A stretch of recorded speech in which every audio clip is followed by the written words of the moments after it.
Hello दोस्तों, horror story FM YouTube channel में आप लोगों का स्वागत है। अगर आपको भूत प्रेतों की सच्ची डरावनी कहानियां सुनना पसंद है तो जल्दी से मेरे इस चैनल को सब्सक्राइब कर लीजिए। हम हर रोज आपके लिए एक डरावनी कहानी लेकर आते हैं और आज फिर से हम लेकर आए हैं आपके लिए एक बहुत ही डरावनी कहानी। तो इसे खुद भी सुनिए और दूसरों के साथ भी शेयर कीजिए और मजा लीजिए इस सच्ची डरावनी कहानियों का। तो चलिए बढ़ते हैं आज की डरावनी कहानी की तरफ। राकेश, पलक और उसके बुजुर्ग मामा जी उदयपुर से अलीगढ़ जाने के लिए निकले। सर्दी का मौसम था और रात का समय। ऐसे हालात में बीच रास्ते में राकेश की गाड़ी चलते चलते अचानक बंद पड़ गई। उसने गाड़ी को बहुत स्टार्ट करने की कोशिश की मगर उसकी गाड़ी स्टार्ट नहीं हुई। राकेश ने गाड़ी से उतरकर चारों तरफ देखा।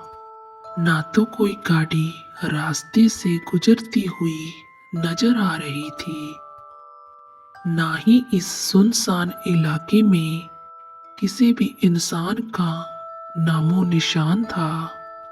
राकेश ने अपने मोबाइल को चेक किया पर उसके मोबाइल में नेटवर्क नहीं आ रहा था। फिर उसने अपनी गाड़ी की पिछली सीट पर सोई हुई अपनी बहन पलक को आवाज दी, पलक, पलक, गाड़ी खराब हो गई है और अब मैकेनिक के बिना ठीक नहीं होगी। पलक नींद में ही बड़बड़ाती हुई उठी, राकेश भैया, तुमसे एक भी काम ठीक से नहीं होता।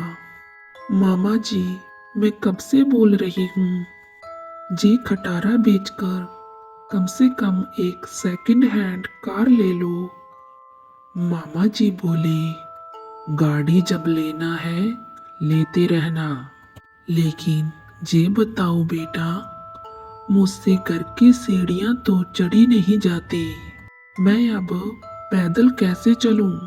राकेश बोला, गाड़ी तो खरीद लेंगे, लेकिन अभी रात गुजारने का जुगाड़ करते हैं। तीनों लगभग सुनसान सड़क पर आधा घंटा चलते रहे पर ना कोई लिफ्ट मिली और ना ही कोई होटल, और रास्ते में उन्हें ना ही कोई इंसान मिला। बस चारों तरफ से जंगली जानवरों की आवाजें आ रही थी। अचानक से आसमान में एक जबरदस्त बिजली कड़की। ऐसा लग रहा था जैसे बहुत तेज बारिश होने वाली है। तभी चलते चलते बिजली की तेज रोशनी में उन्हें एक बहुत पुरानी हवेली दिखाई दी। वैसे भी राजस्थान में बहुत सी पुरानी हवेलियां और किले हैं। वो तीनों तेजी से उस हवेली के पास पहुंचे।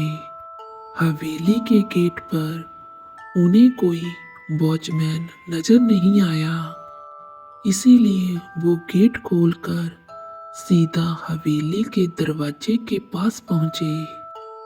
फिर पलक ने दरवाजा खटखटाने के लिए हाथ आगे बढ़ाया, लेकिन उससे पहले ही अंदर से एक भारी आवाज आई, अंदर आ जाओ, दरवाजा खुला है। उन्हें यह आवाज सुनकर थोड़ा सा अजीब लगा कि बिना दरवाजा खटखटाए और बिना किसी जान पहचान के अंदर बैठे शख्स ने कैसे कह दिया कि अंदर आ जाओ। मामा जी बोले, बेटा, इस पुरानी हवेली में जाने से अच्छा है कि हम कार में ही रुक जाते। हालांकि अब मेरी हिम्मत नहीं है वापस चलने की। लेकिन सच कहूं तो कहते हैं इन पुरानी हवेलियों में भी रात के वक्त रुकना किसी खतरे से कम नहीं होता। राकेश कहता है, मामा जी अब तो हम आ ही गए हैं और मौसम भी देखिए ना, कितना भयानक हो गया है। तेज बारिश कभी भी हो सकती है। बेहतर है कि कैसे भी हम आज की रात काट लें। इसके बाद तीनों दरवाजा खोल के अंदर गए।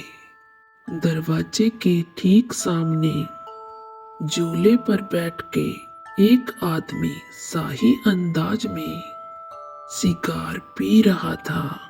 राकेश बोला, सर हम उदयपुर किसी काम से जा रहे थे, पर बीच रास्ते में हमारी गाड़ी खराब हो गई और हमारे मोबाइल में भी नेटवर्क नहीं है।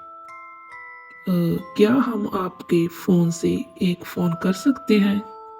झूले पर बैठे उस आदमी के चेहरे पर कोई भी भाव नहीं था। उसने कहा, जरूर कीजिए। फोन ऊपर आखिरी कमरे में है। राकेश ने पहले उसे परिचय देना उचित समझा। उसने कहा, जी मेरा नाम राकेश है और जी मेरी बहन पलक और जी हमारे मामा जी सोहन जी हैं। जवाब में वो आदमी बोला, मेरा नाम सुरिंदर बान है, मैं इस हवेली का मालिक हूँ। राकेश और पलक हवेली की शान देख रहे थे। फिर उनकी नजर सुरिंदर सिंह बान के पीछे वाली दीवार के सबसे बड़े फोटो फ्रेम पर पड़ी, जो खाली था। मगर पूरे घर में तस्वीरें ही तस्वीरें थी। सब तस्वीरों में एक बात समान थी कि किसी भी तस्वीर में कोई भी हंस नहीं रहा था। किसी भी तस्वीर में कोई भी भावना नहीं थी। फिर राकेश और पलक दोनों ऊपरी मंजिल पर गए और आखिरी कमरे में जाकर लैंडलाइन से फोन लगाने लगे। बहुत कोशिश करने पर भी फोन नहीं लग रहा था। तभी उन दोनों की नजर एक दीवार पर पड़ी। वहां एक और फोटो फ्रेम टंगा था। उसमें भी कोई तस्वीर नहीं थी, सिर्फ खाली फ्रेम। उन दोनों को ये बात थोड़ी अजीब लगी। फिर वो दोनों वापस नीचे आ गए और सुरिंदर सिंह बान से बोले, आपके लैंडलाइन से फोन नहीं लग रहा। वो बोले, जहां की फोन लाइन में हमेशा गड़बड़ रहती है, दोबारा से कोशिश कीजिए, या फिर चाहे तो आज की रात आप लोग यहीं रुक सकते हैं। राकेश और पलक कमरे में जाकर फिर से कॉल लगाने की कोशिश करने लगे, पर सब कुछ बेकार था। फिर आखिर में तीनों ने वहीं पर रुकने का फैसला किया और कुछ देर बाद तीनों सो गए। रात को 1 बजे के आसपास राकेश की नींद अचानक से खुल गई और वो एक बार फिर से अपने दोस्त को फोन लगाने लगा। लेकिन उस वक्त फोन पूरी तरह से डेड था। हाथ से फोन नीचे रखते हुए राकेश की नजर दीवार पर गई और सामने का मंजर देखकर वो डर के मारे थर-थर कांपने लगा, क्योंकि कुछ समय पहले ही उन्होंने जो खाली फ्रेम देखा था, अब उसमें उसकी और पलक की तस्वीर थी और उसके नीचे उनकी मौत का वक्त लिखा था। उसने पलक और मामा जी को उठाया और वह तस्वीर दिखाई। मामा जी बोले, बेटा, मैंने पहले ही कहा था कि इस पुरानी हवेली में रात में रुकने से अच्छा है कि हम कार में ही रात गुजार लें। अब बेहतर है कि हम चुपचाप यहाँ से निकल जाएं। सीढ़ियों से वो तीनों तेजी से नीचे की तरफ आने लगे, पर उतरते वक्त उन्हें सीढ़ियों पर से पैरों की जगह 8 पैरों की आवाज आ रही थी। उन्हें ऐसा लग रहा था कि उनके साथ साथ कोई और भी सीढ़ियों से नीचे आ रहा है। अब वो बहुत ज्यादा डर गए। अचानक से हवेली में चमगादड़ों की उड़ने की आवाज आने लगी। तीनों की नजर जैसे ही हवेली के ऊपर पड़ी तो वहां दीवार पर लटके फ्रेम को देखकर तीनों के पैरों थले से जमीन खिसक गई। शायद इस खाली फ्रेम पर किसी की नजर नहीं गई थी।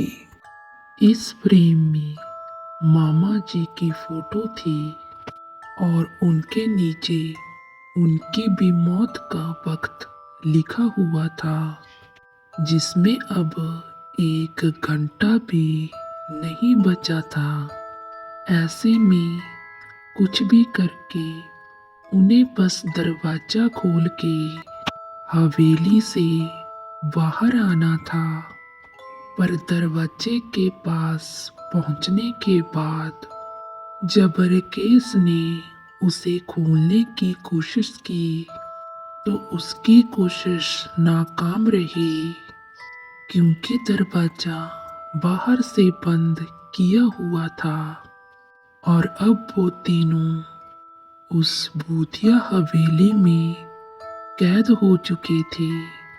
रकेश और पलक दरवाजा पीट रहे थे, मदद के लिए आवाज लगा रहे थे।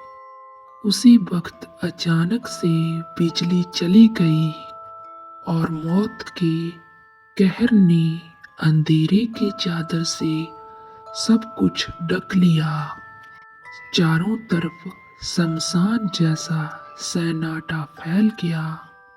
पलक अपने कांपते हुए हाथों से मोबाइल की फ्लैश लाइट ऑन करने लगी। जैसे ही उसने फ्लैश लाइट ऑन की, उसकी रोशनी सबसे पहले सामने वाले उस बड़े से फोटो फ्रेम पर पड़ी, जिस फ्रेम को आते वक्त तीनों ने बिना तस्वीर का खाली देखा था।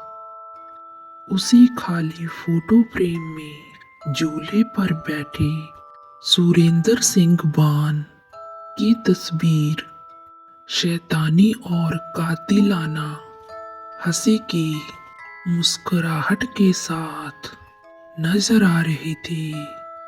डरे हुए रकेश ने कांपती हुई आवाज में सुरेंद्र जी, सुरेंद्र जी चिल्लाना शुरू कर दिया, मगर कहीं से भी कोई आवाज नहीं आ रही थी। तीनों अब तक जान चुके थे कि मौत की इस हवेली से निकलना अब नामुमकिन है। इसी बीच अगले ही पल सुरेंद्र सिंह पान तस्वीर से धीरे धीरे गायब होने लगे और उसके नीचे रखा हुआ झूला बिना हवा के एक भयानक सी डरावनी आवाज के साथ झूलने लगा। मौत की इस हवेली के खौफनाक मंजर को देखकर पलक के होश उड़ गए। वक्त तेजी से बीतता जा रहा था। बाहर निकलने का कहीं से कोई रास्ता नजर नहीं आ रहा था। अचानक मामा जी नीचे गिर पड़े और जोर जोर से चिल्लाने लगे। राकेश और पलक अब समझ चुके थे कि सीढ़ियों के ऊपर उन्होंने जो फ्रेम देखा था, हो सकता है उसमें लिखा हुआ मामा जी की मौत का वक्त अब शायद गायब हो गया होगा। तो उन्होंने मामा जी को पकड़ा और उन्हें संभालने की कोशिश की, मगर मामा जी की सांसें रुक चुकी थी। डरे सहमे राकेश ने सीढ़ियों के ऊपर जाकर मामा जी की फोटो फ्रेम पर नजर डाली तो फोटो तो नजर आ रही थी, मगर नीचे लिखा हुआ मौत का वक्त अब गायब हो चुका था। इसके बाद कुछ ही घंटों में एक बहुत ही दर्द भरी चीख के साथ उन दोनों की तस्वीर भी बाकी तस्वीरों के साथ हवेली की तस्वीरों में टंगी हुई नजर आई और सुरिंदर सिंह बान झूले पर बैठकर सिगार पीते हुए किसी और नए मेहमान का इंतजार करने लगा। तो दोस्तों, कैसी लगी आपको आज की कहानी? अगर आपको कहानी अच्छी लगी तो प्लीज़ वीडियो को लाइक और चैनल को जरूर सब्सक्राइब कीजिए। तो चलिए दोस्तों, मिलते हैं एक और नई कहानी के साथ।